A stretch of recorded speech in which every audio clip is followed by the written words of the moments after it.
Joining us now, KFMB radio talk show host Mike Slater. Great to see you, Lou, Mike. good to see you in person, sir. And in Washington, D.C., host of the Chris Plante Show on WMAL, Chris Plante. You wouldn't travel, but we're going to talk with you anyway today, Chris. Great to have you here.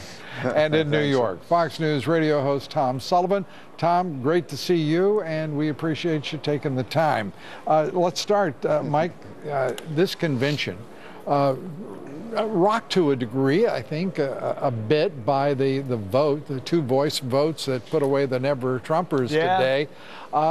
Did you cheer, or were you surprised, or? Well, I come from a unique perspective. I was actually a Cruz delegate out of California if he won the popular vote. He didn't, and now I've jumped on the Trump train because we got to win the White House, right? So let's be smart. So listen, we got a couple. So explain all those other folks down there. I can't. You know, I get it. I mean, you're passionate about the cause, and that's the guy you want, but let's do the best we can to jump on that Trump train and maybe move him in a direction that Cruz would want, right? Jump on and let's make a difference here. Yeah, you would think, instead of fighting, the Cruz is showing something here. I'm not sure, Chris Plante, what that thing is. And no one I've talked with tonight, whether in Congress, whatever walk of life, delegates here, no one seems to understand the motivation of the Cruz people here. And as Mike has articulated, what's the point? Well, there were some other rules issues. There are other rules that they wanted to take issue with, and a simple voice vote, I think, would have sufficed to appease the people that wanted to raise issues with the Rules Committee.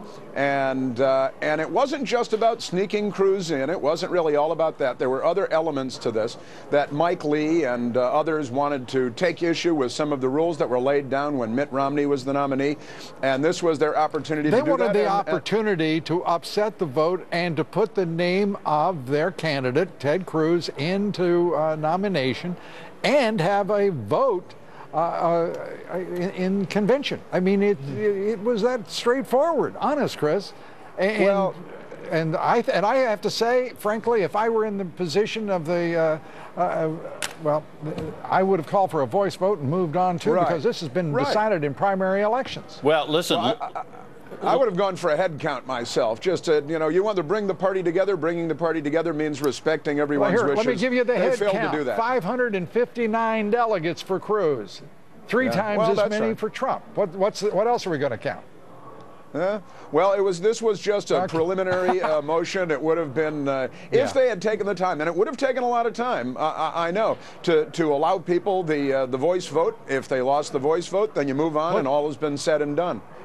You know, Lou, but why bring that divisiveness on the floor when it's not necessary? Tom Sullivan, be Solomon, and decide this thing for us. Well, listen, this is, to me, the motivation is they want to get Cruz ready for 2020. It's 4 years from now. You've seen, if you go back in the history of these conventions, there's usually somebody that's angling that 4 years later is actually a presidential candidate. But the problem I have with this is when you're in business, you can have all your disagreements with your partners, your associates, everybody, but you do it behind closed doors. And when you come out joined in message and in objectives.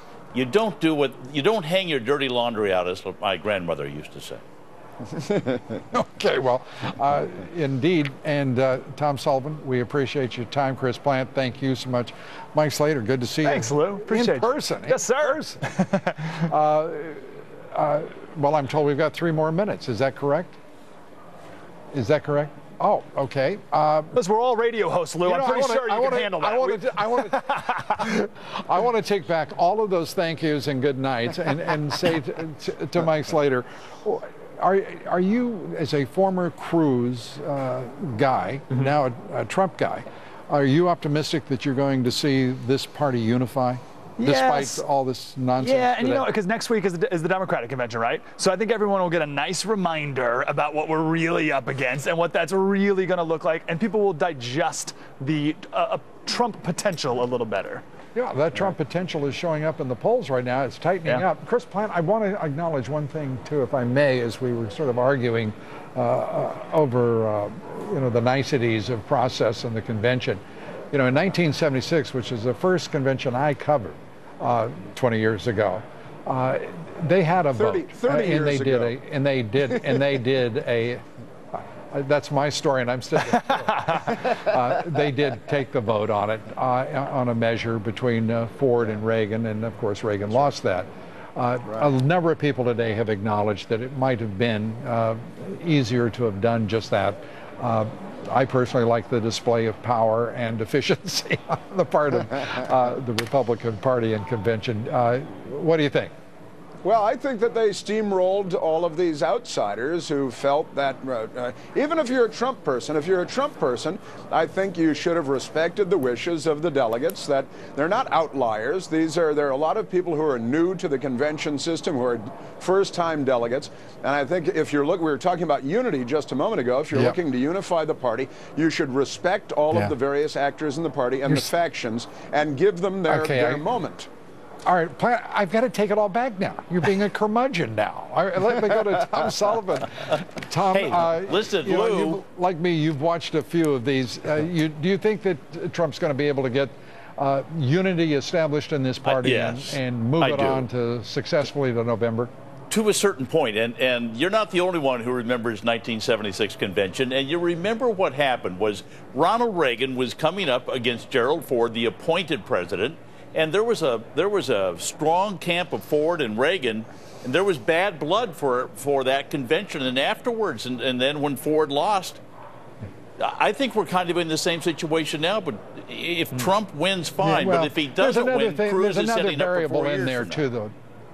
Yeah, there's another variable. Neither of them had the majority of the delegates in that contest either, so that's also part of the equation. Tom, thanks for being with us, Chris. Lou. Thank you so much. It was 40 years ago. 40 years ago, 1976. Thank you for pointing that out. I'm sticking with 20. We're not going to use that Sullivan math. Mike, thanks so much. And thank you for being with us. Trish Regan continues our coverage of the Republican National Convention right now.